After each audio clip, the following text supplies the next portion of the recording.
Welcome back to another episode of the Twin Elements podcast, proudly presented by Venture Hunting and Outdoors.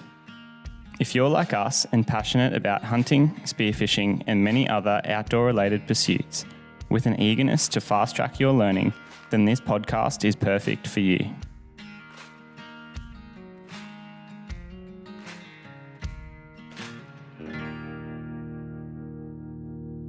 G'day legends, and welcome back to another episode of the Twin Elements podcast. Today's episode is structured to hopefully be pretty short and sharp. It's one that's sure to be valuable for most hunters, whether you're experienced with many years of hunting under the belt or going out for your first hunt.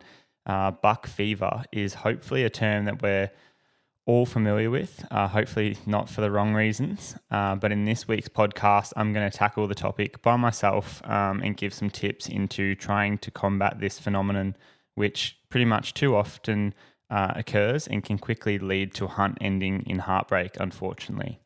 I'm also going to touch on a few FAQs, which you legends have been sending in. And again, massive thank you to everyone for your contributions towards the podcast. James and I really do enjoy seeing the questions pop up and then have the opportunity to obviously go ahead and answer them. We do find that a lot of the podcast questions or the FAQs that come in that are sent in by, the odd person are then represented by the same questions that we get asked by the vast majority. So if you do have a question for us, please make sure that you send them in we have the email, which is info@twinelements.com.au. Please email in with the subject outline FAQ, or send us a question via Instagram on our DMs. We have obviously Ayden Doumtsis Outdoors, James Doumtsis Outdoors, and the Twin Elements account across all of our socials. Without further ado, we'll get into the podcast. Venture Hunting and Outdoors is Australia's premier hunting retailer. Venture started from a team of passionate hunters with the mission to give Australian hunters the resource they deserve. Through community events, top quality gear, exclusive deals, and expert guidance, Venture is more than a hunting store. It's a community. Check out their incredible mega store in Brisbane today, or head to their website to shop all things hunting and outdoors. So for those of you who have been long-time listeners of the podcast, you may remember that on a previous podcast, we did a frequently asked question from a regular listener who contributed to the segment in the form of Ethan Hankel. And Ethan basically said on that podcast, "G'day lads, I would love to hear from you on buck fever," to which we responded with a few tips. And since then, Ethan has been in the field hunting hard and had the opportunity to implement some of that advice. What we're going to do is, because it's pretty cool, we're going to throw in an audio snippet sent in by Ethan, just so that you can all hear how he went. And basically, this occurred over like an Instagram thread where we'd obviously sent him the advice, let him know that we'd done a few notes in the podcast. He's gone and listened to that, tried to implement it on his hunts, and then obviously gone out and hunted in the field and given us a bit of feedback. And honestly, this is the best kind of feedback that James and I can get, and part of the reason why we do these podcasts. So we'll go ahead now and play that audio snippet for you guys. I appreciate the podcast shout out the other day, mate, about the buck fever, especially the comment of closing your eyes and telling yourself you're not going to mount it, and you're not going to even shoot it because you're not good enough for that. And I just had to watch a cracking sambar stag about 10 metres in front of me. Wind was perfect, everything was perfect. But all I could see was his antlers, and it just had my legs shaking, eyes watering. I was, I don't even know what to say, but anyways, I bumped him down the hill. Or I didn't know. I don't know if they couldn't have winded me. They must have heard me take a step. And anyways, he pulled up and I got the shot off. He dropped 2 metres from where I shot him, and I'm just about to go over there. I'll send you some photos. Thanks, boys. I appreciate it. Love the podcast. Keep everything up. How bloody good is that? That is something that will make everyone smile, hopefully. You can really hear the nerves and excitement in Ethan's voice. And congratulations again, mate. James and I are absolutely stoked for you. I remember exactly where we were and what we were doing. We were hunting fallow deer during the raw or the rut when Ethan sent that little snippet in for us. And yeah, for everyone listening to the podcast, we'll see if we can hopefully grab one of the images of that sambar stag off Ethan and share it across our socials when this podcast episode drops, just so that everyone can sort of see the caliber of stag that Ethan was talking to. In case we can't, the stag that Ethan managed to shoot and had there at like 10 meters or less and described having that amazing little stalk and encounter on is an absolute cracker. So congratulations again, mate. I'm really glad that you obviously got the chance to beat your buck fever, something that had obviously been troubling you. So it's really great to hear that those tips and advice had sort of played through. So as Ethan obviously mentioned there in that footage, there's a few things that we had discussed with him and to our greater audience as things and strategies that we try and do to help combat, I guess, buck fever and just that excitement and eagerness. But what we're going to do now is jump into what is buck fever.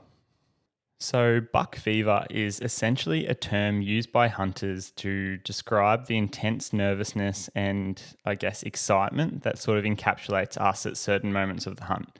I basically like to think of it as a massive adrenaline response. And I just simplify it to that because throughout my life, I've played enough sports and things like that now where I know personally when I'm experiencing it, and I've also been able to directly translate those feelings and that surge of adrenaline from sports and similar events into a hunting scenario. And for me, it's very similar to what I experience when I get buck fever in this instance. So essentially, that adrenaline rush that I've described as a nervousness with like this excitement most commonly occurs in hunting when we are preparing to shoot an animal while hunting. I've also experienced it in New Zealand, for example, with things like close calls, such as if we're climbing up a mountain and you have a trip and you very quickly go, shit, that could have been the end of me.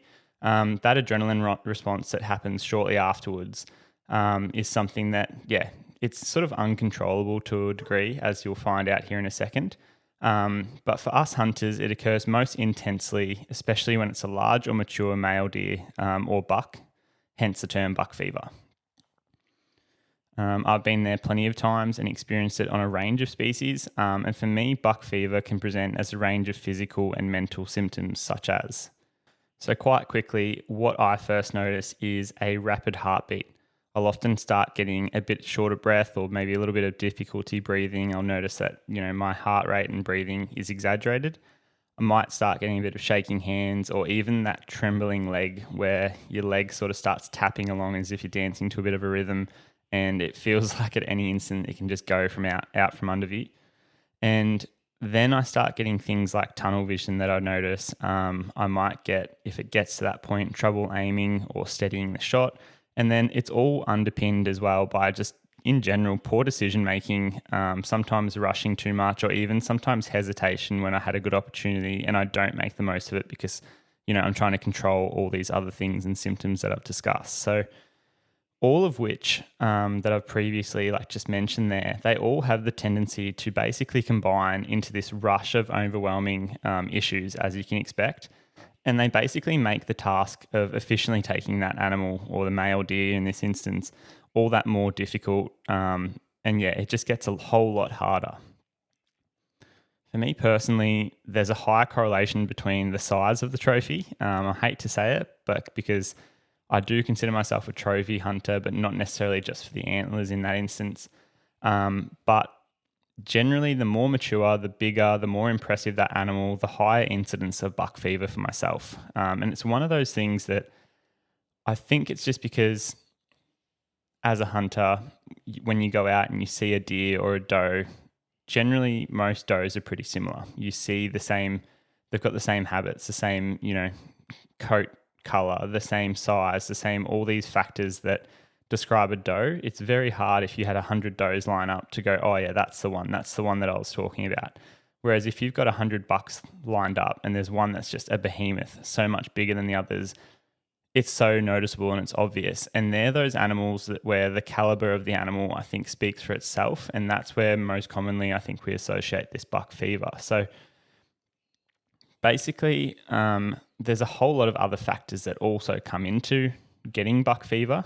For example, I think time invested in that hunt leading up to when you've seen this animal definitely plays a role in the level of, I guess, sort of that nervousness and that energy that we just spoke about earlier, as well as like the duration of the hunt remaining. So, for example, if you've put in 10 days hunting in New Zealand for an opportunity like this, you finally see that animal, and then you know that this is your last day, buck fever or that excitement and nervousness and all these sort of emotions are going to be quite high. Like it's going to be higher than if it's morning one, you see this animal.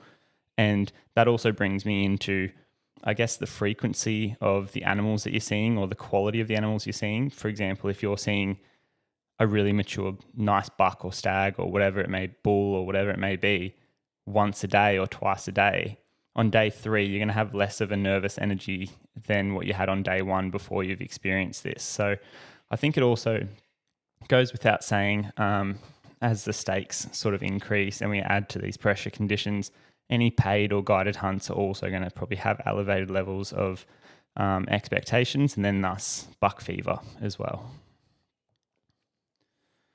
So to wrap that all up, I guess buck fever to me is essentially a stress response that is triggered by a highly emotional or thrilling hunting moment, which often presents as that big buck basically walking in and out of our lives essentially. And it's something that over the years I can look back on tens of different stags or animals that have basically walked in and had this lasting impression on me that basically I've stuffed up because of succumbing to this buck fever.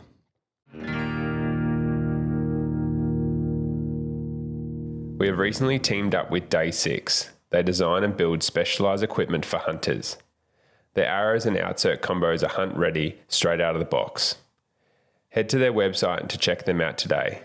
Or for our Australian listeners, head to Venture Hunting and Outdoors who stock the brand.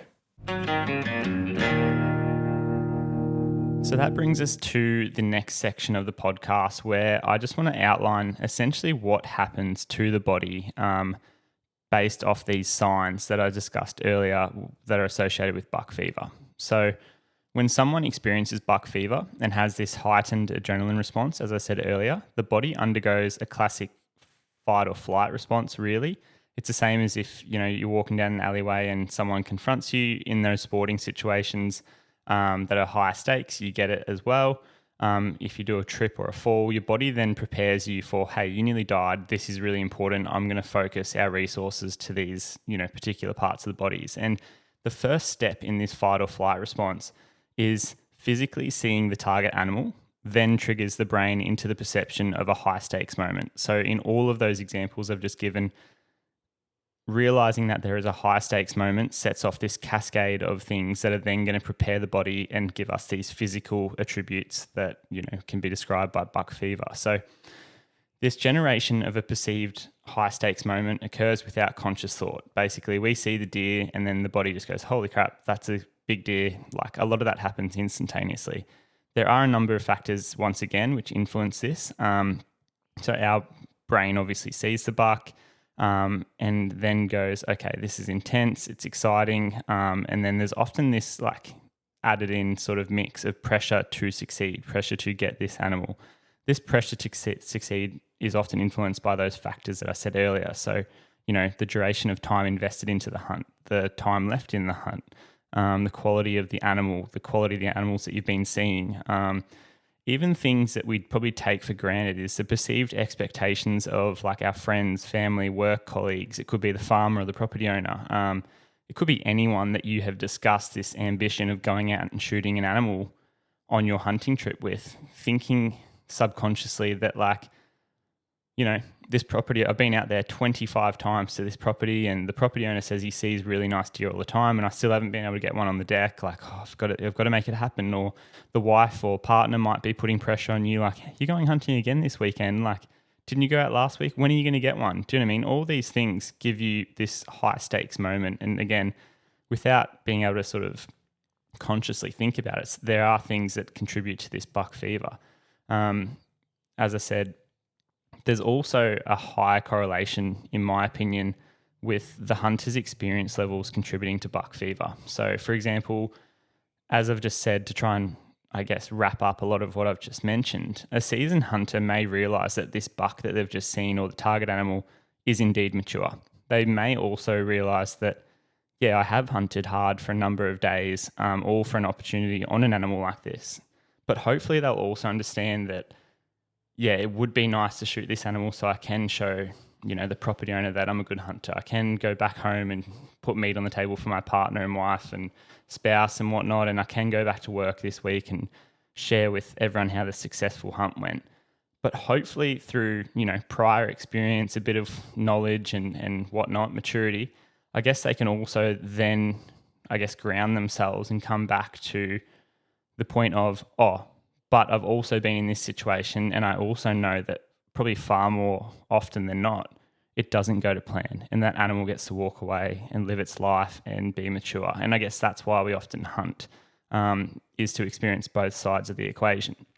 Yet fortunately for us, there are obviously some instances where everything does line up and we are presented with the perfect scenario on a mature animal. And that's where hopefully, I think, just being a bit more mature and understanding, like, yes, most people do get buck fever, but being able to sort of combat it and sort of work with all of these things that are happening, hopefully we can sort of do a better job of like just not getting in our own way a little bit.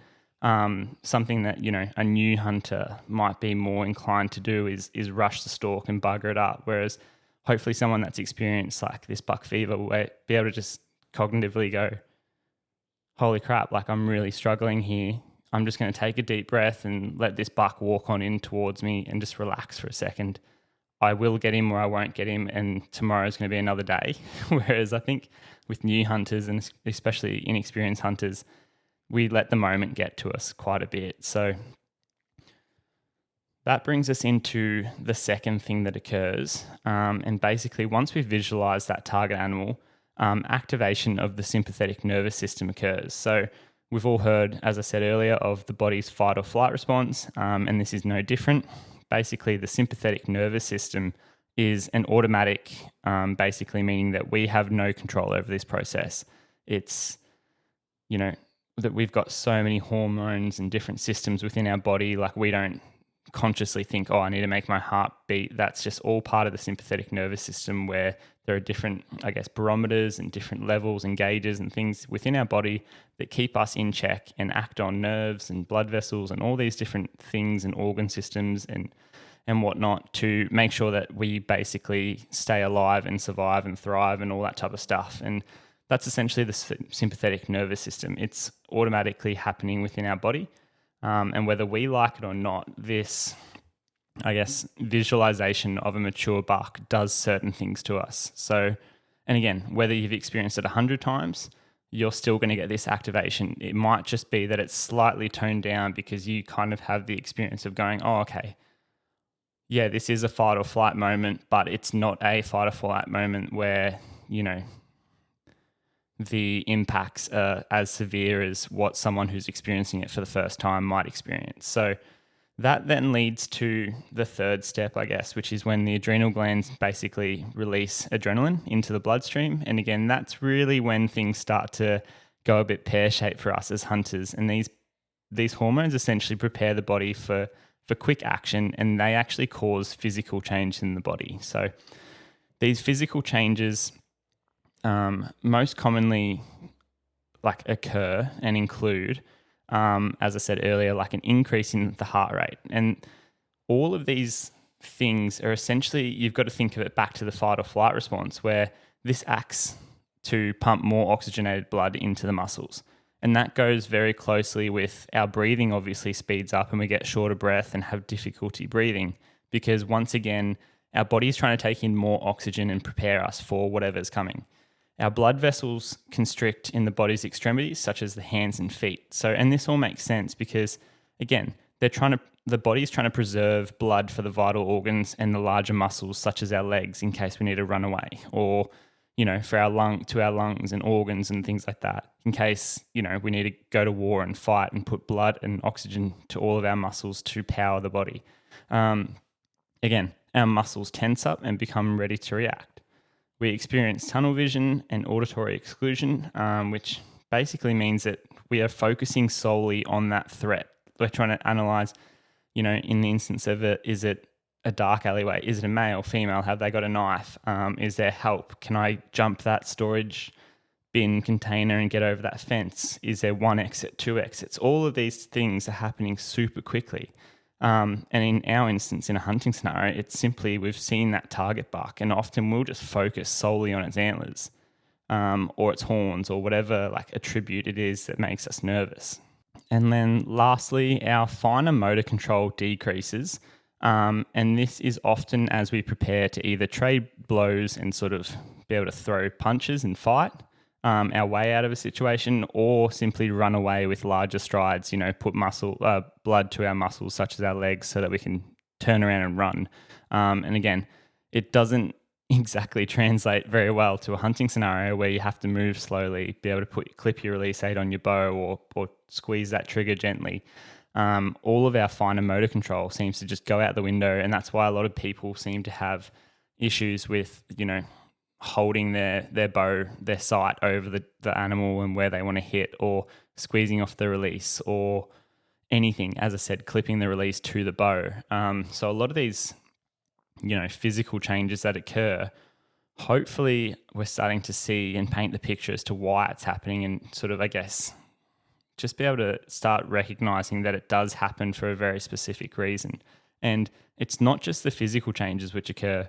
There are also a number of like cognitive changes, so mental changes that occur and are affected by buck fever. So I don't know about you, but I've definitely experienced a range of those symptoms, and sometimes it's all at once. For example, increased focus, but sometimes to the point of losing awareness of surroundings. So really getting that tunnel vision. And I actually see this quite often when I'm guiding, especially when I'm doing the guided hunts for spotted safaris up north. And often it'll be in the scenario where a client and I, or the hunter and I, have stalked in for 2 or 3 hours on a mob of chital deer. We get to around 35 meters, and for the last 5 meters to get them to a tree at 30, where they can then sort of basically get to that tree, get all their, positioning right, be able to wait and draw back when that stag then stands up and presents a shot, is the goal. And quite often, that client in the last 5 meters will get tunnel vision and basically just forget that there are 30 other hinds there in the long grass. And, you'll often go like, what happened? Why were you moving so fast? And they're like, oh, the stag wasn't looking. And I'm like, yeah, but did you forget about the other 30 deer that were there that we've just spent 2 hours closing in from 80 meters to 30 meters because there's 30 other heads and 60 sets of eyes and ears and all that type of stuff. And it's amazing because, one deer of that 31, including the stag, will eventually pick them out because they're just an upright target moving too quickly in that last, 35 meters or whatever. And one of those deer will pick them out, bark, alert the mob, and they'll all take off. And the hunter often turns back to me and says, geez, I don't know what happened. Do you think they winded me? And I'm like, mate, you just like walked way too quick. You were just rushing the whole situation. You were trying to basically make it happen. And I go, were you watching like their heads? And he goes, yeah, I was looking at the stag. And you're like, I get that, but the stag is one of 31 animals. Like the odds that the stag's going to pick you out is a lot less. That, it's tiny percent chance. It's 3% chance or close enough that he's going to be the one that picks you out. Like it's the hinds that you should be looking at. And again, it just comes back to that sort of, I guess, increased focus in one aspect, but then complete inability to sort of see the periphery and see what else is going on around you and see the awareness of your surroundings. So that's definitely one thing that I do see happen. We also, I think, tend to experience like a decrease in our impulse control. And how I typically see decreased impulse control present in a hunting scenario is where a hunter may rush the shot or forget their practice technique entirely. So this often comes to making the shot count, and when we have things like a shot sequence. So I know with like the bow hunters, this might mean, skipping steps. So say when you draw the bow back, that's step one. And then step two might be, it's pushing your if I'm right-handed and drawing back with my right hand, it might be really pulling hard backwards with my right hand and pushing forwards with my left. It then might be finding my anchor point, touching the string to my nose, shutting my eye, leveling the bubble on my bow's like riser, I guess, or Anyway, so there's like step 1, which is drawing your bow back, all the way through to step 10 or 20 or whatever it may be in your shot sequence, which is to gently release the shot with the release aid.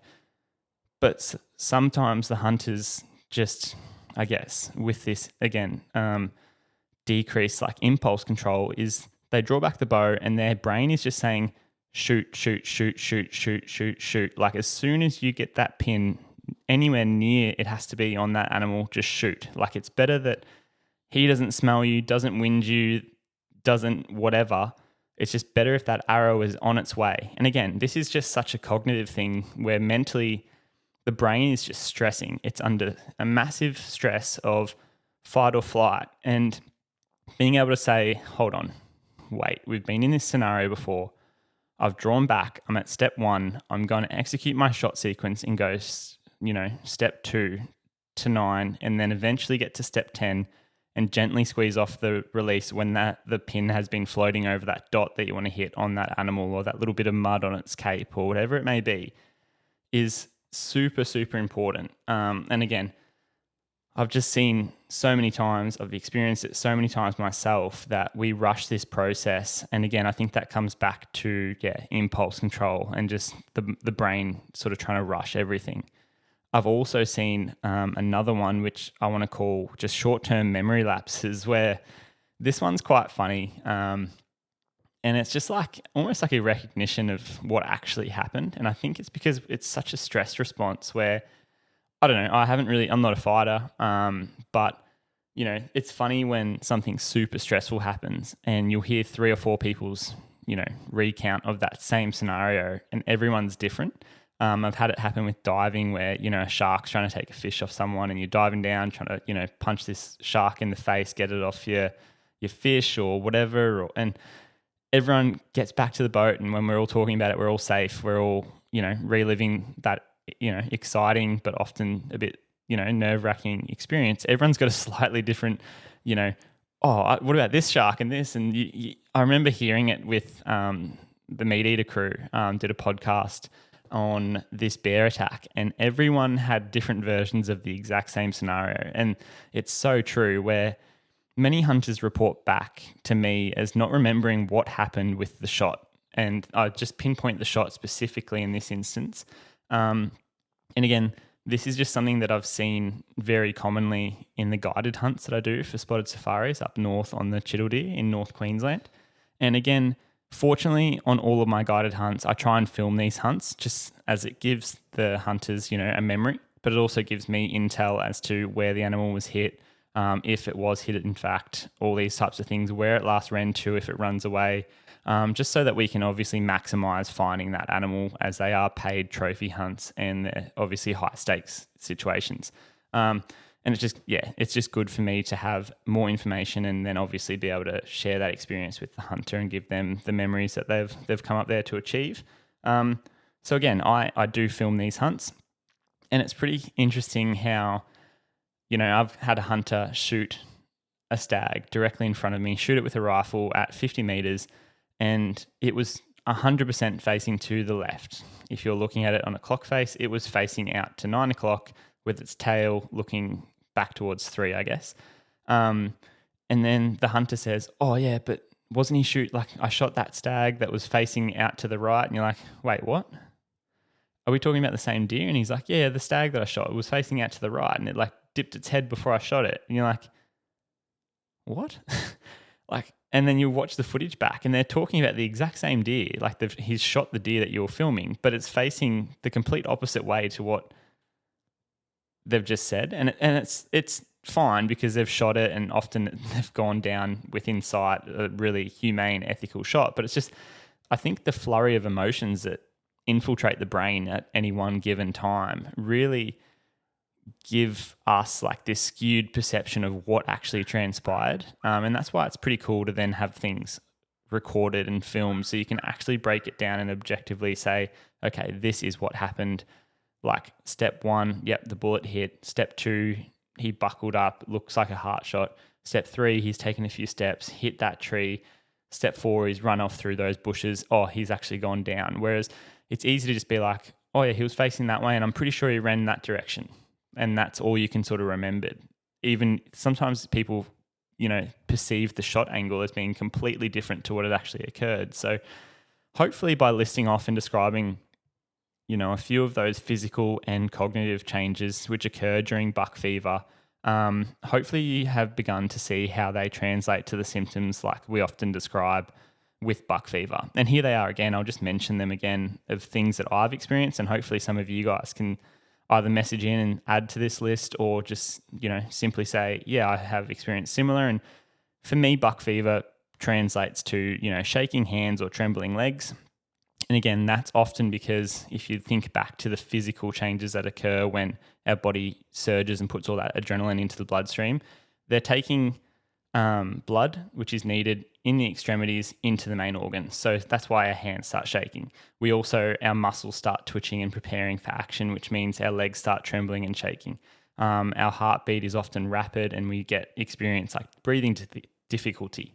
And that comes back to, trying to increase oxygen to all these big muscles and increase blood flow to all these muscles and organs. So we also experience tunnel vision, trouble aiming or steadying the shot. And that often comes back to that shaking hands or trembling legs.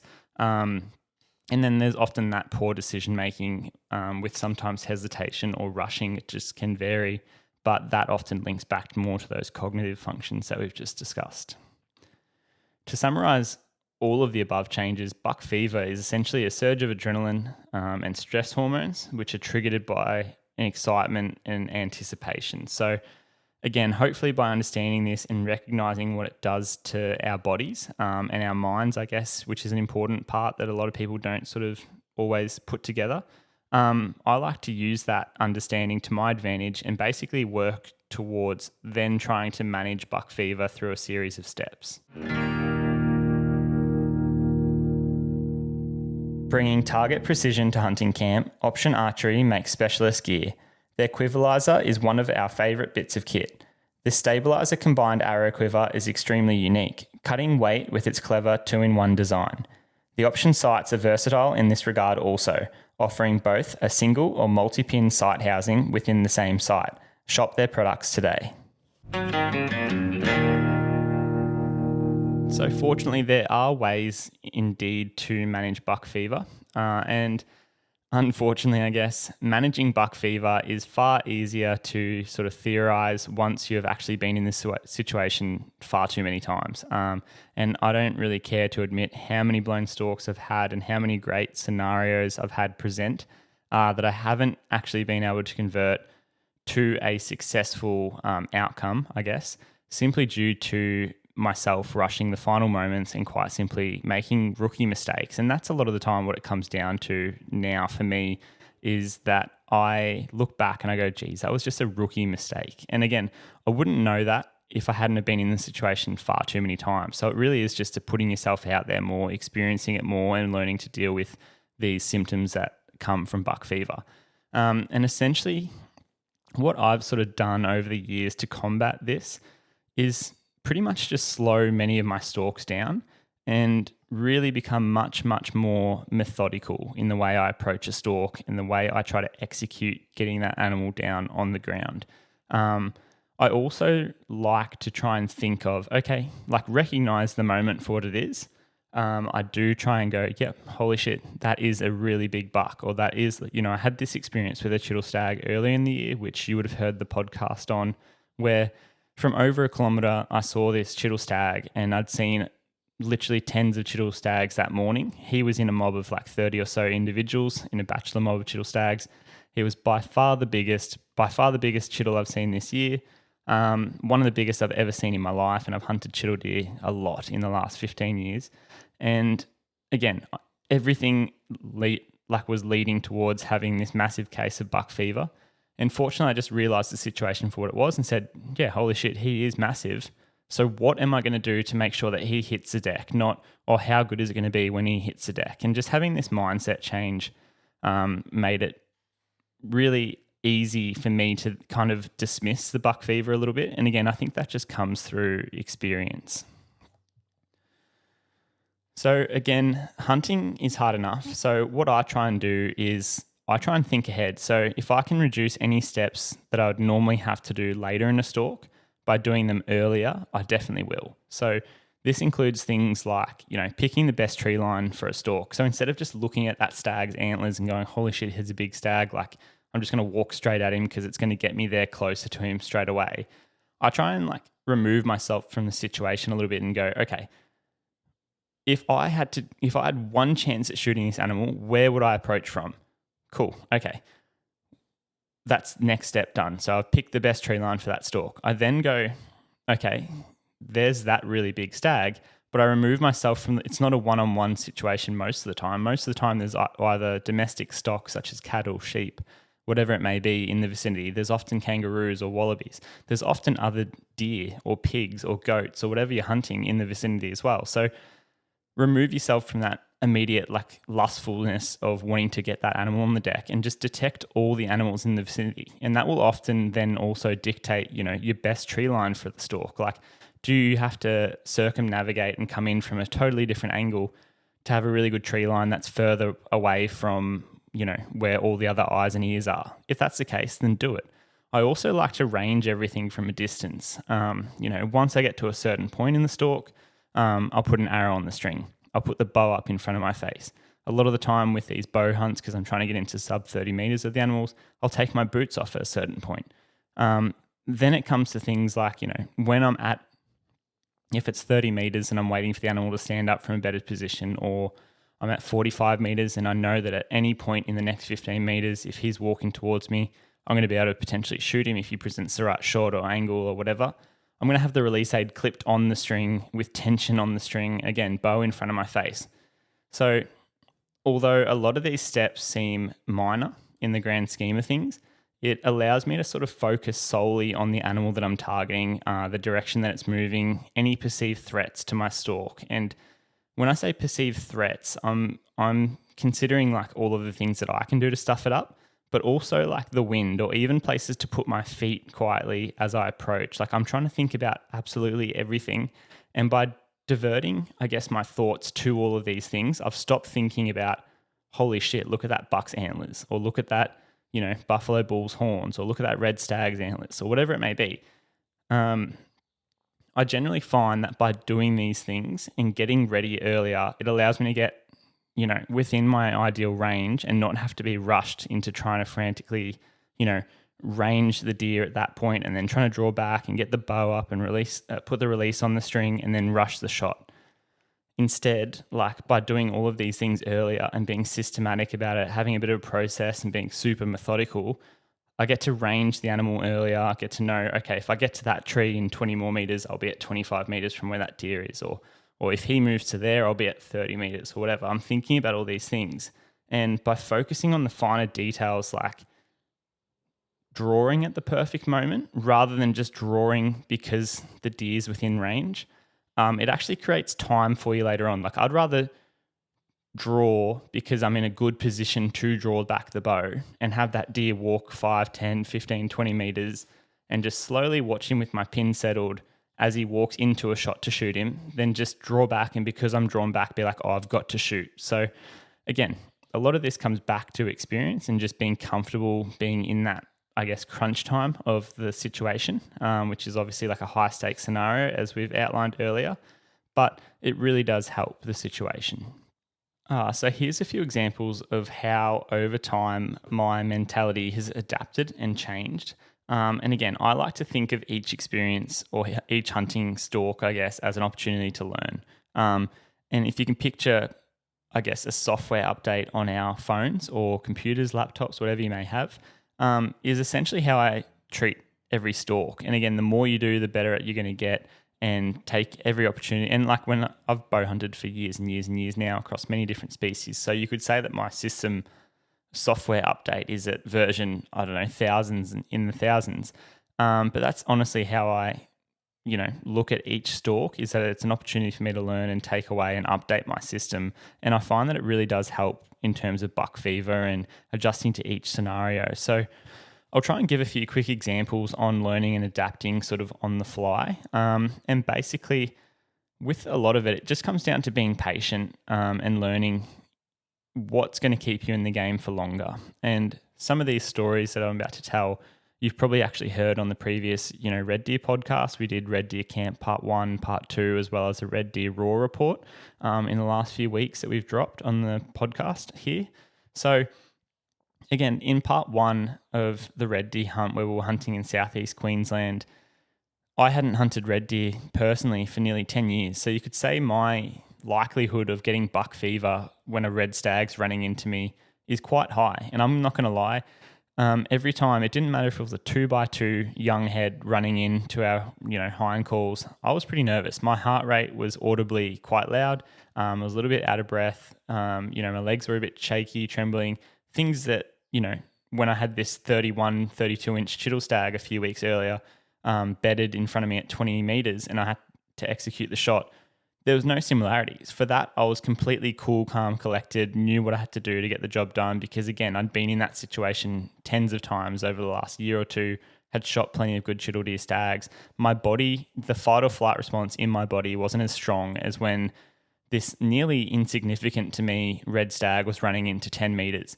But what I was able to do was learn from it. And you'll see and hear in this Red Deer Camp Part 1 episode where we play the sort of 60 seconds of raw audio from that hunt where the lav mic, which was hooked up to my chest, plays sort of the raw, audio and acoustics from that hunt. You can hear that with every sort of 5 seconds, my breathing was just so loud and exaggerated. And again, I had to draw, we'd been hiking up the hills and there was a little bit of physical exertion wrapped into that, as well as obviously I'd let out a few hind calls and was trying to be quiet to hear where this stag was coming in. And there's all these different things that are part of hunting, but I wasn't out of breath to the point that I should have been breathing that heavy or my heart rate shouldn't have been that crazy. That is purely like buck fever happening right there in front of you, where I'm not going to lie, I was pretty bloody nervous. I quickly acknowledged that this stag was walking in from around 80 meters away and went, yep, he's a shooter. He's a 6x6 red stag. He's everything I've dreamed of. He's my buck fever case, basically. And fortunately for me, again, not with experience of hunting red deer recently, as I said earlier, I hadn't hunted them for 10 years, but just having enough experience as a hunter and being, mature enough in that situation to say, okay, cool. Yep, you've got a red stag coming in. Don't stuff it up. Just relax. And the first thing I remember doing was trying to calm my breathing. And then I'd already pre-arranged everything and done all these steps, as I said earlier, to make my job easier for the crunch time when things actually got really real. But what I started doing was looking at, okay, there's a shooting window. That's where I'm going to draw back the bow. If he comes to there, that's what I've got to shoot over and this and watch that branch and this and kept my bow up in front of my face. The release was on the string. My bow ready to go. Everything was perfectly dialed so that stag essentially made all the moves. I just did nothing to stuff it up. And I think that's really important because I equally could have gone, oh, he's coming in slow. I'm going to try and sneak 3 more meters down the hill. Oh, he's coming in slow. I'm going to do more hind calls than what's needed. Oh, he's coming in slow. I might just draw back now and try and shoot him at 45, which is outside my comfortable distance. And that's just going to ultimately lead to me wounding the deer or stuffing up or sending an arrow over his back. So sometimes we don't give ourselves enough credit, I think, for not doing things, or it's things that you don't do that you can't obviously get credit for because you're the only one that knows what you didn't do in order for something to be achieved. But I'm sort of butchering what I'm trying to say there. But I think having a bit of restraint and just, again, trying to stay in the stalk or in the moment for as long as possible often leads to the outcome that we want to achieve. And, in this instance, you'll hear in that podcast, I shoot the stag at 7 meters after nearly 8 minutes of him coming in from 80 to 7 meters, shoot him front on, super ethical, quick, clean kill. What I'm going to do is, so you've heard there about a case where I had pretty solid buck fever. I was pretty nervous, but managed to get in control of my emotions. I'm going to jump forward to about a week or so later where we were hunting in New South Wales. James and I, again, were hunting red stags. And it's funny because same scenario, we're hind calling to a red deer stag. I didn't know, but as we called to this deer, we'd heard him roaring. You'll hear it in the podcast, our Red Raw report, which is dropped on the podcast a couple of episodes previously. And virtually same scenario in terms of us hind calling at a red deer stag, but my nerves and just excitement levels and everything, don't get me wrong, I was super excited. I knew what was coming in. But I was able to, through previous experience of basically managing that buck fever earlier and being able to beat it on that first example that I've discussed, this next scenario was super cool, calm, collected, very much textbook. Like I almost felt like it was never in doubt. I've sort of put myself in the scenario, got that software update a week or so earlier, and this new version of Ayden hunting abilities and understanding of the situation was so calm that basically this red stag that ends up running in to, again, less than 20 meters, super close. We had an amazing encounter with. He roared. I ended up hind calling him at just under 20 meters and shooting him through the heart. He was so much more bigger and more impressive in the antler size and stuff. Just a totally different genetic deer to that Southeast Queensland red stag that I'd shot, a week earlier. But so there was every, ability for me to go, holy shit, his antlers are massive, and get lost in the moment. But because I was able to keep grounded and go, hey, I did this last week, I know what's required. Don't stuff it up. Just relax, be calm, execute your hind calls when needed, have everything ready to go, be dialed. There was, I would want to say, virtually no excitement to the point of it being potentially detrimental.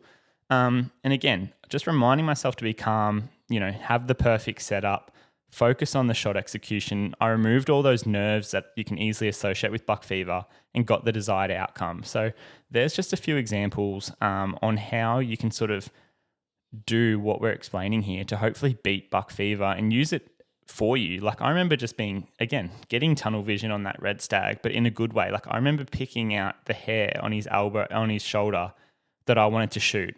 And you'll see, like when we post the video footage in a few months' time and do a film on it, you'll see like that arrow drives through, hits the hair, literally like blows off this tuft of hair off his scapula, breaks through his scapula, breaks through his rib cage, enters his vitals, takes out his heart, and gets embedded on the offside scapula. That stag runs like less than 40 meters and dies to a perfect heart shot. And that's as simple and textbook as it needed to be. But I remember again, I could have got tunnel vision and sort of been like, oh, that stag's antlers are massive, it's massive, it's massive, drawn back at the wrong time because I'm looking at its antlers and not the full scenario that's playing out in front of me and not focusing on a spot to shoot. And then when I settle the pin, I'm not really settled on anywhere in particular. It's just floating over red, and then I sort of gut shoot him or something terrible. So it had the potential to go either way. I'm just fortunate that in this scenario, and again, learning from experience, everything went really well and I got the desired outcome that I was aiming for. We all know when it comes to great tasting coffee in the outdoors, look no further than Dog and Gun Coffee. But the same great tasting coffee can also be enjoyed in their whole bean variety in the comfort of your own home. Rounded out with their incredible hog chocky, Dog and Gun has something for everyone. Use code TWIN10 at checkout for $10 off your first order. Discover your brew of choice today. So again, what I'm trying to explain here, and hopefully you're starting to get the message that I'm trying to convey, I guess, is that in time, whenever you start to get, I guess, the excitement associated with buck fever, which is completely natural, it's something often that we can't control, as I've said, with a little bit of practice, you can actually assess and access, I guess, this bank of information that's in our mind and tell our body to relax and try and use the benefits of buck fever to our advantage. So again, start by simply just controlling your mind. And what I like to do is to start by telling myself that I basically have more time than what my brain wants me to believe, that I don't have to kill this deer straight away, or that I don't have to make an immediate move. Like I've seen the deer, just stop and like rest and digest, I guess, is, you hear all these terms and stuff, but just do not make a move too quickly. You don't have to, chuck your binos up and start running towards it. Just stop, relax, take everything in. And that basically allows me to start to, get conscious decision making again back on my terms. So again, I'll start to go, okay, cool. There is a big buck in the vicinity. I'll start to slow my heartbeat. I'll control my breathing and take a few deep breaths. Very rarely in my years and years and years of hunting experience have I had a scenario where, I go too slowly and the wind beats me, and I sort of sit there at the end of the busted stalk and go, oh damn, I wish I actually had have moved way faster. I wish I had have, run down the hill faster towards that animal. It's nearly always a case of actually wishing that I'd moved slower, that I took a better approach. As I said earlier, identified the best line of trees, waited, and instead of moving in on that animal in a direct beeline because I've got tunnel vision, is just went, oh, he's moving, to the left towards my east or whatever. What if I actually do a big loop sort of out of sight and get back in front of him and sit along that rub line, and he's going to walk straight into me? So by being able to remove yourself a little bit from the situation and be fluid in your decision making and sort of harness that ability back, it all sort of goes into my main philosophy now, which is, I guess, when it comes to hunting, work less on trying to kill the animal now and work more towards staying in the hunt for as long as physically possible without ruining the hunt. And I guess what I'll try and do now is just try and give you a few like figures or numerical values that will hopefully be able to translate what I'm trying to say.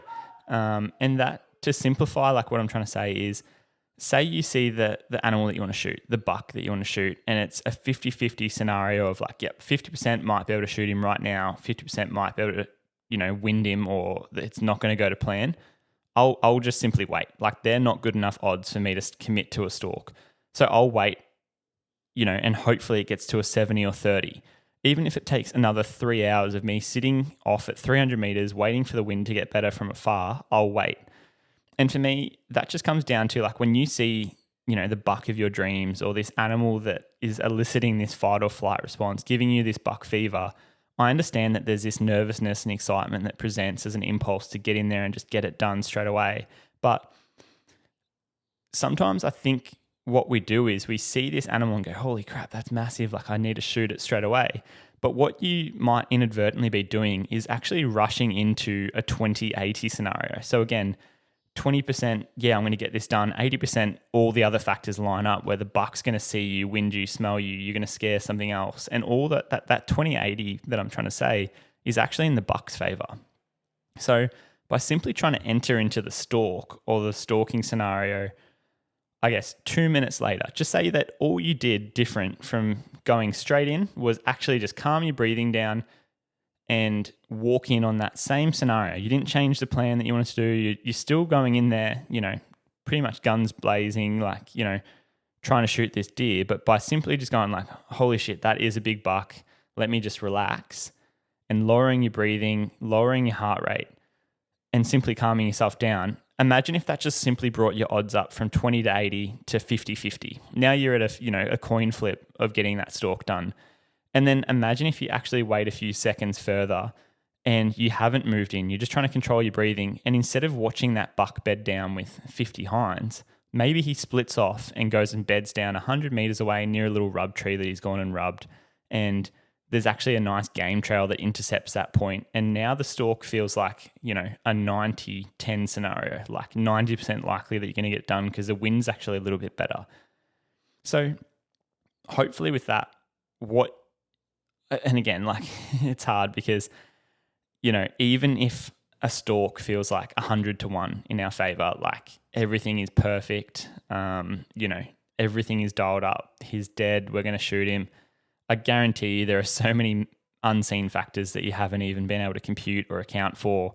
So it's never, I guess, reasonable to get overconfident and think that anything's guaranteed or this buck or target animal's dead. And again, in that example where I spoke about being super cool, calm, collected with that red deer stag, I was still super nervous about the wind and super nervous about, maybe he's going to come in and turn around and go back to the hinds and all those type of things. But I couldn't control those factors. All I could control was everything that I'd done up to that point. So at that point, I was, say 100 to 1. I was super confident that I was going to get it done.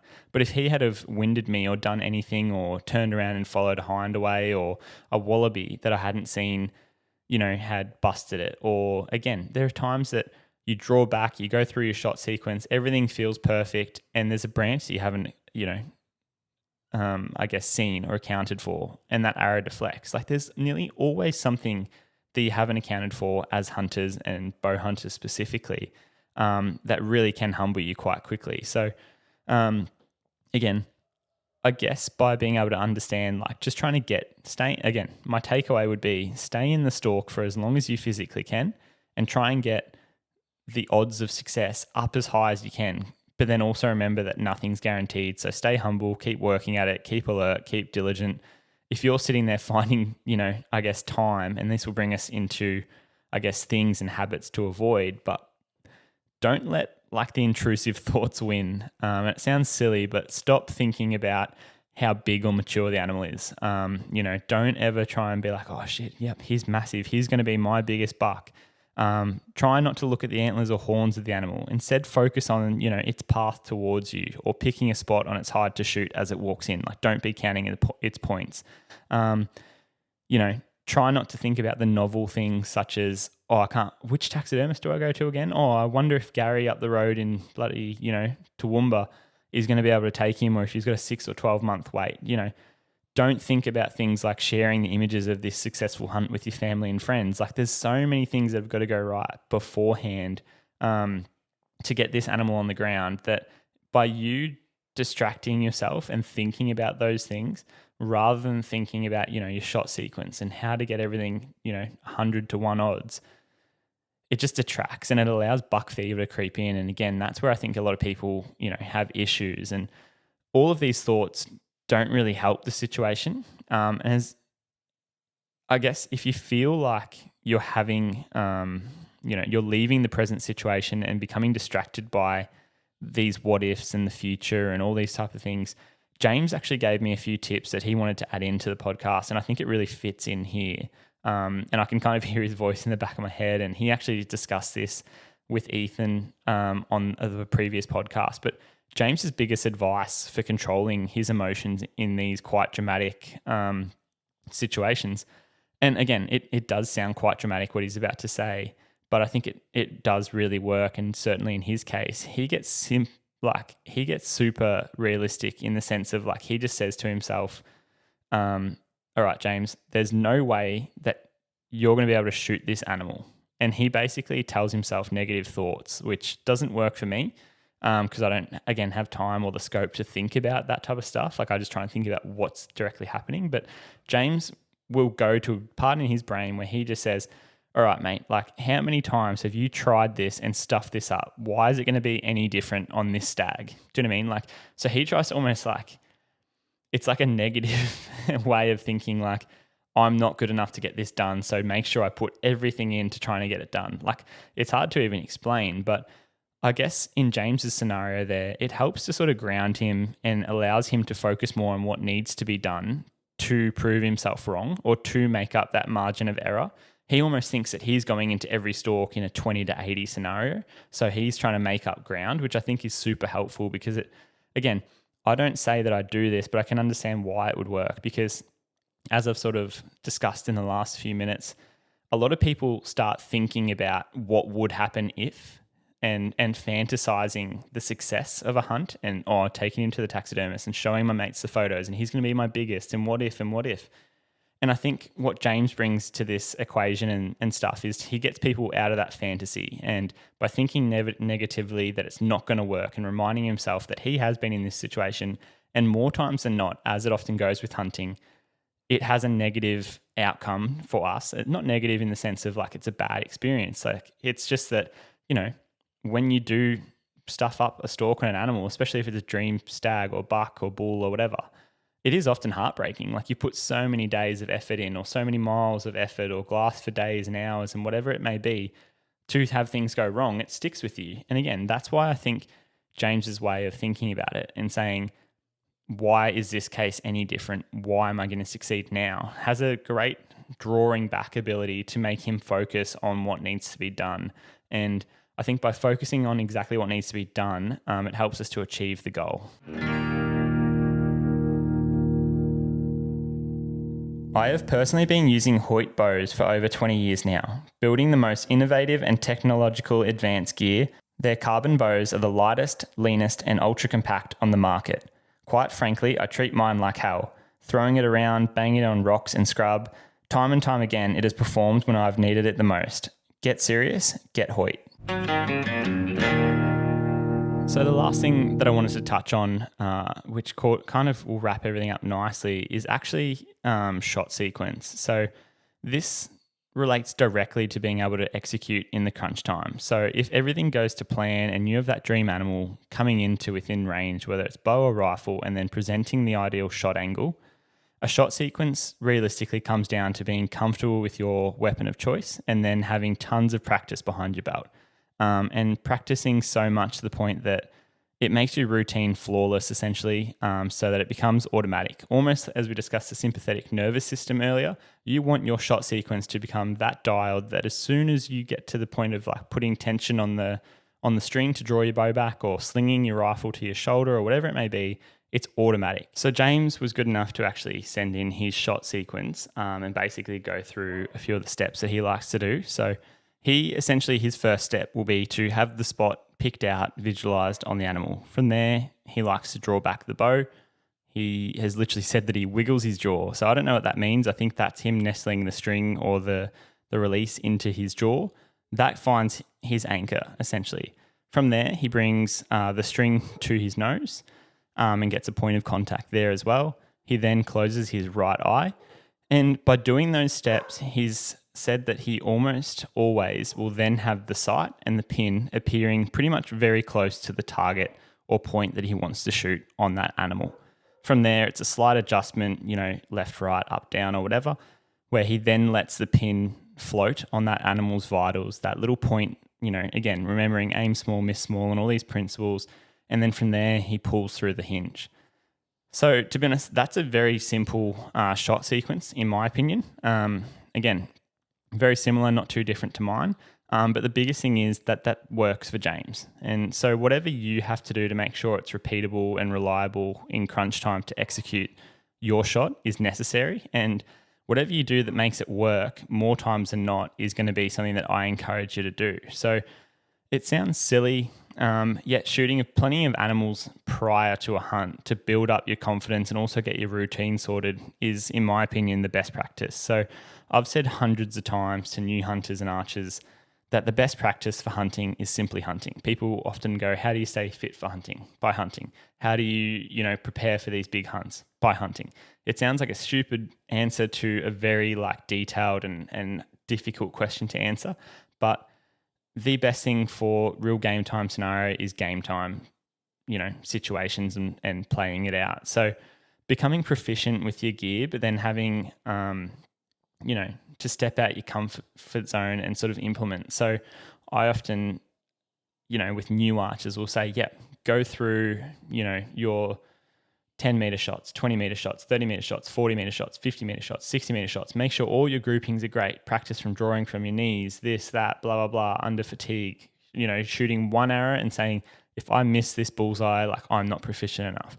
Being able to put all this pressure on for one arrow for one day and just putting that arrow in the right spot at 30 meters and then putting the bow away and being like, yep, I'm going to do the same tomorrow. Because sometimes shooting too much is actually not realistic of the situation because you forget that it took 5 shots to warm up and then your 6th, 7th, 8th shot were bullseyes. Being able to pull your bow out of its case and just with the first shot, put it in the vitals or a bottle cap at 30 is super valuable because with hunting scenarios, we don't get to the stag to walk into 30 meters and miss over his back and then be like, hold on, mate, I'm just going to get my warm-up shots in. And then the 5th and 6th shot, be like, yep, 10 ringed him, heart shot him. We don't get that fortune when we go hunting. So again, James also added, just in his notes for this show, this podcast is that before the big show, in no sport, I guess, do you get to just play the big game. And he is basically alluding to the fact that there's always so much practice behind the scenes. There's also, a warm-up before every game and a whole season often of games to rank the teams and then a final series where you play games and then often it gets to the grand final. What he then compared that to is that with hunting, the only way that we can actually minimize having this grand final or relating it back to, not that we want to relate hunting to sport, but trying to implement, that you can level up and prepare yourselves for these big moments is that sometimes it sounds a bit, I guess, naive or trying to be minimalistic, but as hunters, we can sort of step up and start with things like rabbits that might be a little bit easier to access and hunt or foxes or goats or pigs, and then work up to does, and then slowly work into mature, those 1% animals, the mature red stag or the mature buffalo bull or the mature whatever, ram, or, some sort of goat species or sheep species in a different country. So being able to go out and practice, our shot sequences, and then obviously trying to do things ethically and legally all the time and retrieve the meat and do all the things that are right for the animals, right for the property owners, right for the environment, right for yourself. Being able to do all these things before the main event, and for us as hunters, the main event is being able to take often a male mature animal of the species, or, buck in our buck fever example. Being able to do that and lead up to it is super important. If you just think, I've shot 30 meters 100 times in my backyard, now I'm going to go out and shoot a red deer stag perfectly at 20 meters, it's just not that simple. And that's where I think being able to step up and level up throughout this hunting and update your software is super, super important. So to summarize the podcast, hopefully, everyone's been able to take a few notes and examples, or just get you thinking about these sort of things. But to give an example that will hopefully bring everything together, I just wanted to liken the end stages of a hunt as if it's the final shot in a high stakes basketball game. And that's just how my brain works. I grew up playing a little bit of basketball and footy and all these things. And I just know that for hunters, a lot of us may laugh and say, how is this even relatable? Hunting is obviously quite intimate with the lone hunter and a target animal, where our intent is to obviously go and take an animal's life, which is super, super dramatic. And the other, in the instance of basketball, is often performed by, paid professionals in front of a crowd of chanting fans. There's often a live broadcast team. There's thousands, if not millions of eyes physically there, as well as, if they're broadcasting it, all on the player. So I can hear you saying, how is this even relatable? But hopefully if you hear me out, you'll get the point. I just want to basically remind everyone that, there's a very simple premise of buck fever. All it is, once again, is that it's an adrenaline response. And that's, if you break it down to that, it really is similar to a lot of other things in life. So I guess I just want you to picture that, in this instance, you've seen the buck, and equate that to having played out the whole game of basketball, and your team is, down by 1 point, and you have 2 shots to basically win the game. So there's 2 moments to win the game. If you were hunting, you'd go to draw back your bow and bring, your eye to your sight, or if you're rifle hunting, bring your eye to your rifle scope. The same goes for that player. He would walk to the free throw line, and all he needs to do is make the basket to win the game. The only way to prepare for this moment without experiencing it in real time is to shoot literally hundreds of arrows, or in the basketball analogy, hundreds of free throws prior. So again, buck fever, I'm not trying to simplify it down to prior practice and stuff, but definitely the amount of training that you put in prior without ever stepping foot in the hills or mountains, or in this poor instance of an excuse, the basketball court, will 100% shape how the final scenes play out. So simply knowing that you can and have made the shot hundreds of times previously gives you huge confidence, or it should give you an edge in the situation. Like if I pick 2 hunters to execute, a shot on a mature animal, and I know that one hasn't picked up his bow for 3 weeks and doesn't shoot his bow that regularly, or there's one guy that shoots his bow every afternoon, and yesterday he shot his bow and has real confidence and stuff like that and made sure everything was dialed, I'm going to pick the second guy. So what you then want to do is slow down and execute your shot sequence. Being able to do that is massive. So don't let the moment get to you. And again, that is just factoring in that, again, your brain cognitively is changing and giving you all these impulses like, you have to shoot this buck now. You have to make the free throw now. Do it. Relieve the pressure. So draw back, breathe, go through your steps and settle the pin. Let it float over the hair of the buck or whatever without feeling the need to actually rip on the release and shoot. The same goes for that basketball player. They walk up to the free throw line. I guess their impulse, and I've experienced this myself, as I said, with sports growing up, the impulse is to get the ball off the referee and rush the shot so that all those thousands of eyes, and in my instance, I was just playing local footy or local basketball, but the impulse is to take the final shot really quickly so that everyone basically moves on with their life. The pressure is no longer on you to make the right move and succeed basically. So the impulse for the basketball player would to be have the shot so that the stadium basically empties and everyone goes home and resumes their life. What takes serious self-control and skill under pressure is to realize the scenario. So you want to get the ball off the referee, have a deep breath, block out the noise of the fans, do your routine dribbles if that's something you do, spin the ball on your finger, whatever it may be, to get into your rhythm and then execute the shot as you have done literally thousands of times prior. Hopefully, and I emphasize hopefully. So regardless then of the outcome, your prior preparation is always going to be helpful. And again, I've never walked away from a high stakes hunt being like, yep, I shot my bow enough. Like I've never ever left a hunt also being like, damn, I was too prepared. Like that was easy. I actually shot too much, or, like no one, if anyone says that, they're just taking the piss. I've definitely whereas I've definitely walked away from a hunt being like, I wish I had shot more prior to this hunt. I wish I was more prepared. I wish I knew how to, split my pins a bit better. I wish I practiced drawing and holding for a bit longer. I wish I knew what my 20-meter pin did at 30 and subsequently like the reverse of that, and so on and so on and so on. There's hundreds of examples that sometimes you don't even think about unless that scenario or situation has happened to you. And again, in the hunting scene, the scope of what can happen on one hand all the way through to the other scenario is so varied. You could be at full draw and a predatory bird flies out of a tree next to you, smashes a rabbit on the ground that you didn't even see. It starts squealing, and the target buck that you're shooting went from completely broadside relaxed to flipping a full 360, staring at something that's transpiring 30 meters away. And you're there at full draw, meant to keep it all together, being like, what the hell is happening around me? Like, certain things aren't going to happen in a basketball game. So I understand that this is all a little bit novel. So yeah, hopefully all of this makes a little bit of sense. The last message that I want to convey is also to not be afraid of the moment. Unfortunately, hunting can have the highest of highs and then very quickly the lowest of lows. And as I mentioned earlier, when taking a life, there's obviously huge responsibility, and it isn't a game. So it's not the same as a basketball game. Yet by always preparing adequately, going to the situation with good intentions, doing so lawfully, and then always trying to reduce mistakes and, importantly, I guess, learn from them. That should prove to be a recipe for hopefully continual success. It's something that I've definitely experienced over years and years of doing it. And again, for some of us, we may never truly beat buck fever. As I said earlier, I got a case of it with that red stag earlier. In that instance, I would say that I was able to beat it and control my nerves and my impulses.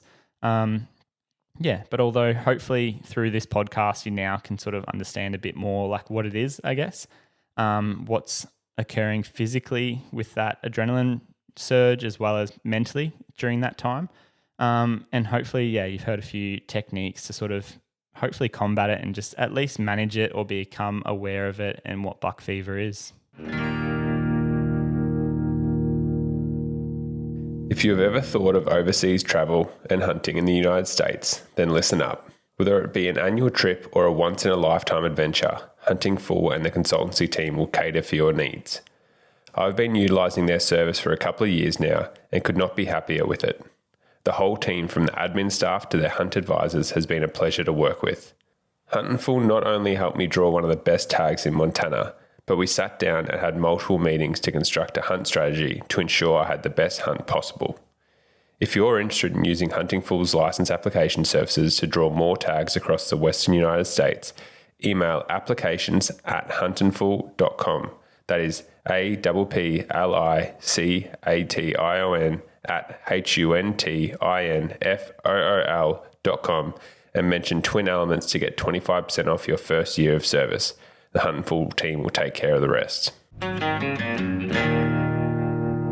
Alrighty, so that pretty much wraps up our podcast for today. What we're going to do is jump into our FAQ segment. If you have any questions following this podcast, please send us an email with subject line FAQ to info@twinelements.com.au or simply DM either the Twin Elements account, Ayden Doumtsis Outdoors, or James Doumtsis Outdoors on our socials, and we will strive to answer them firstly there, and then we'll obviously, hopefully, if we find it beneficial to the greater audience, answer them similarly to what I'm about to do on future episodes of the podcast. So our first question for today was sent in by Adam McKinnon. Thank you very much, mate. We appreciate your contribution. His question is, what pants do you recommend for warmer conditions? So this one for me, I'm just going to answer based off what I've been wearing for the last 12 months or so. I feel like what we wear, what we use, what gear we sort of trust and rely on changes a little bit as the situation progresses and we've hunted more and more and more. And again, to be honest, a lot of it feels like we've refined it over years and years. So over the last 12 months or so, James and I have been running the Numa Renegade pants.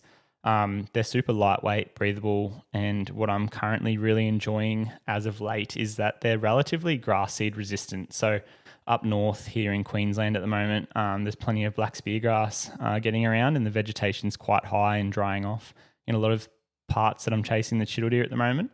And again, these pants have been really resistant, like comparing it to other brands that I won't name that my clients have been wearing, which have like little micro pores for trying to be breathable and lightweight. It just kills the pants because you get literally thousands of grass seeds, and some of those clients are like, I'm not even picking these out, I'm just going to burn them and stuff like that, which again is quite devastating when you're spending good money on, otherwise really good, materials and branded sort of pants. But there is always something that's going to be slightly better and more suited to the different hunts we do. So my other recommendation, if you want to sort of, join us and use Numa, is the Pursuit pant.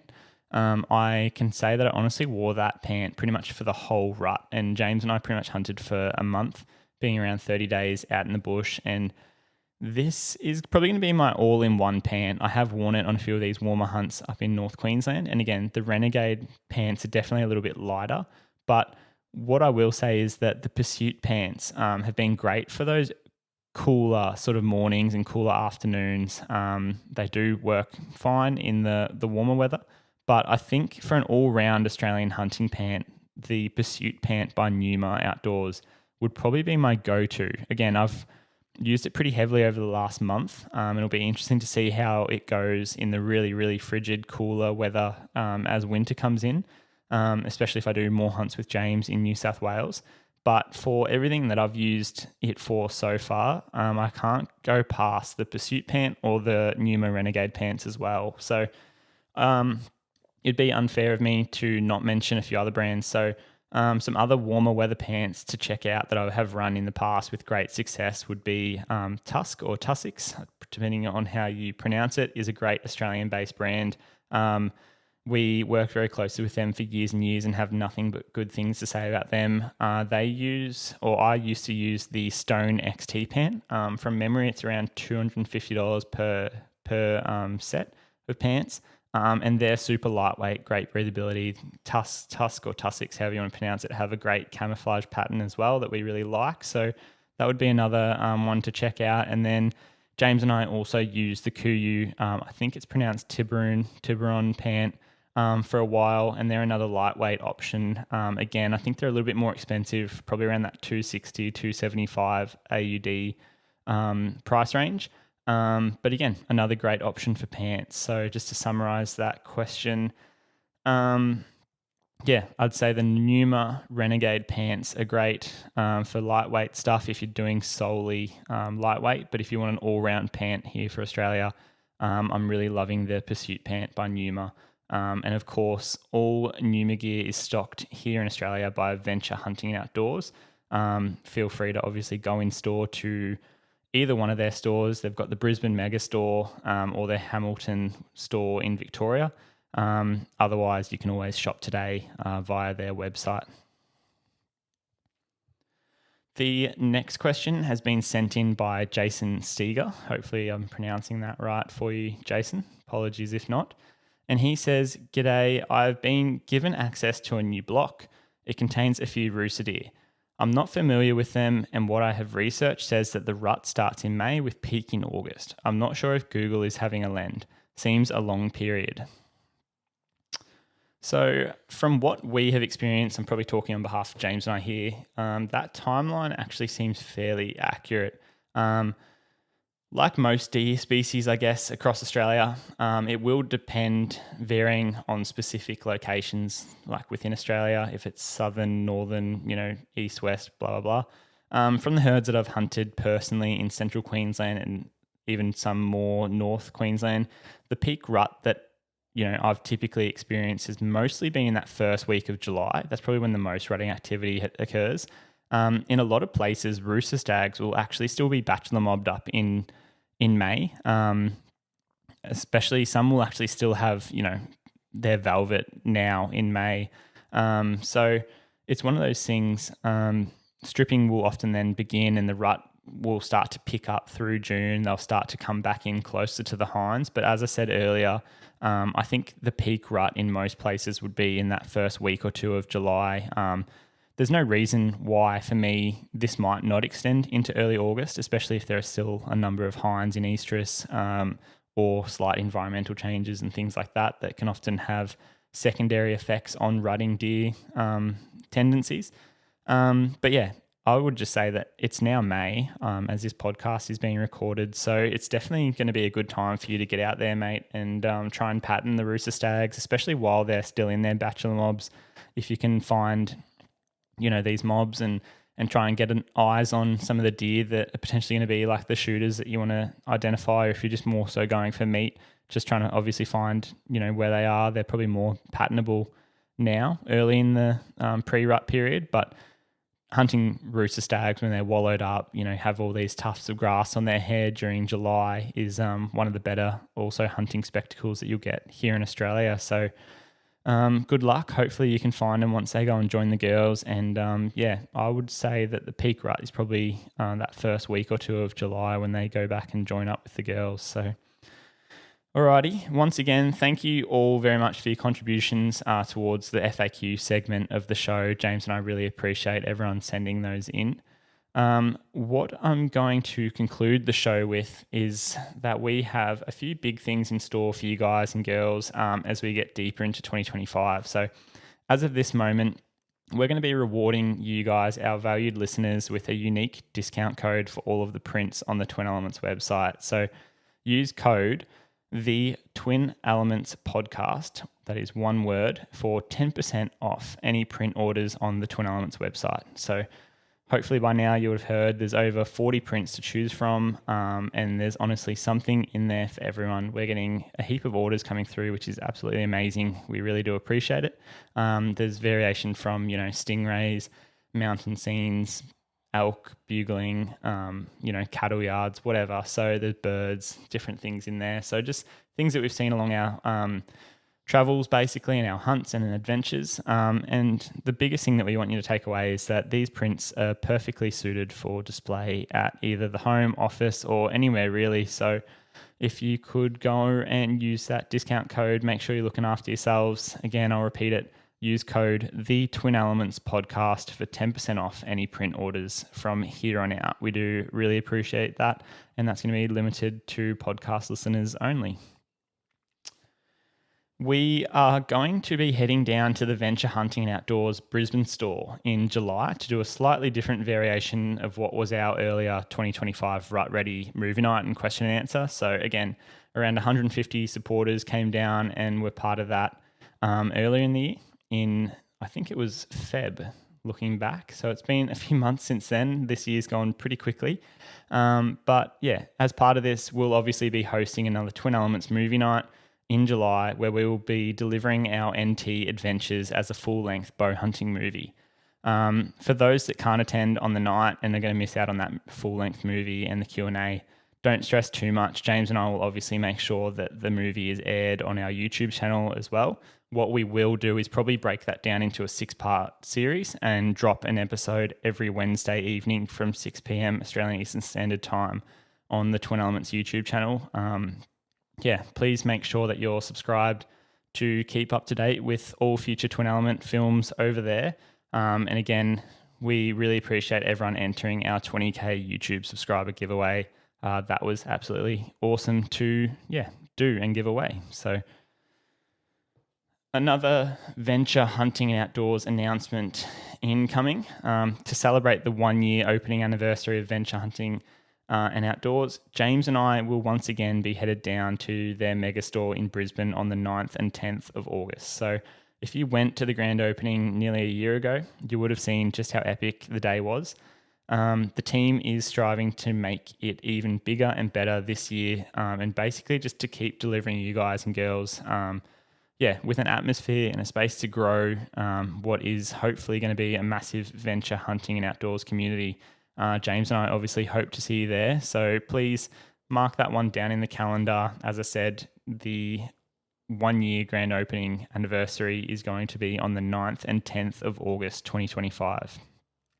Lastly, from me, please continue to subscribe, review, and rate the podcast. James and I put a mountain of work into each and every episode, from brainstorming ideas to collating information down, refining it, trying to make it as digestible and informative as possible without obviously being boring content. And we really appreciate the support that we're getting, both positive feedback and constructive criticism, as well as, the immense amount of great job, guys, you're doing a really good job, work, or the best podcast feedback I think that we've got without a doubt is similar to Ethan's story, where we give a little bit of advice or maybe even throw a few suggestions, your way or a listener's way, and then see that directly translate into success in the field where they're able to implement it and take an animal that, has long time been a dream or something like that coming. And I think by doing these podcasts, maybe where they're less story based and hopefully a bit more just digesting and talking about a particular topic. For in this example, it's buck fever, and just I think hopefully some of you less experienced hunters or someone that's particularly prone to rushing a stalk at the final stages can maybe just sit back a little bit and go I understand why the urge is to do that, but maybe by just relaxing for 5 seconds, I'm going to see something a little bit differently. And hopefully that's just enough to get someone on the right path. And then once you do it and can implement it and practice it and do it enough times, it becomes second nature to the point where, again, James and I do consider ourselves good at bow hunting, but again, we haven't really given ourselves any other choice. We just do it all the time and proper love it and super passionate about it. And again, hopefully that stems through and you guys are seeing that in this podcast. So again, massive shout out to Ethan. Congratulations on that Samba Stag, mate. If anyone else has any cool stories that they want shared on the podcast, we'll try and factor them in with future topics or FAQ sections. But once again, we are truly feeling the love and appreciate all of your support on this, as well as all of our other social media. So that's me over and out. Thank you very much, legends. We will see you all next week for another episode of the Twin Elements podcast. Cheers.